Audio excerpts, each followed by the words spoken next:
Hello there everyone and welcome to today's Biology Mind A-Level tutorial on polymers. So in our tutorial we have two key learning objectives. Number one, how we form polymers, and two, how we break them down. So there are two key concepts I want you to get your mind across here. So let's get started. So number one, let's think about how polymers are formed. So in our last tutorial, we talked about how polymers are made up of many monomers joined together, bonded together. So many monomers form a polymer. We looked at examples of this, such as proteins formed from many amino acid monomers to form a polypeptide or a protein. So here we're going to have a look at how exactly these amino acids, for example, join together to form a polypeptide. So they do this in a process called a condensation reaction. Now this is a really key term I want you to remember from this tutorial. So a condensation reaction.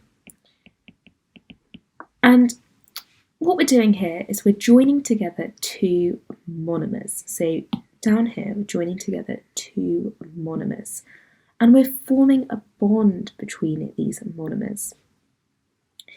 And you can see the bond here.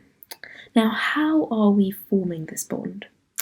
So what we're doing is we're removing the hydroxyl group here of monomer 1 and the hydrogen from the hydroxyl group of monomer 2. Now, what does H, and an O make? Water, H2O. So a condensation reaction always involves formation of water. That's a really key point you need to take away from this.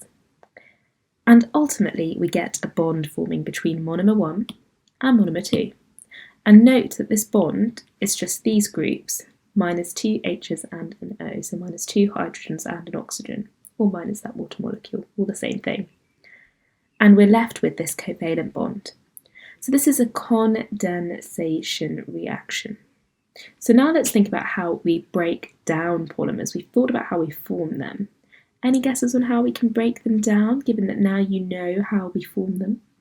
A hydrolysis reaction breaks down polymers. Now you might have guessed rightly already, not guessed, made an educational guess rightly already, that if we form a water molecule in a condensation reaction, the reverse of a condensation reaction, where we're breaking down a polymer, is going to be the reverse of a condensation reaction. So adding water to our polymer is going to cause it to break down. So you see, this is our polymer, this is our water added to the reaction, and we break it down. And note we've got this addition of our hydroxyl group and the hydrogen to monomer 2 here.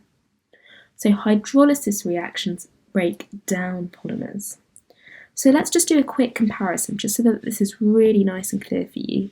So if I put hydrolysis over here, so a hydrolysis reaction is where we break down bonds and we are adding water in order to do that. So therefore we're going from a polymer to, oops, my arrow didn't turn out very well there, to a monomer. Two monomers, I should say, at least. And then in a condensation reaction,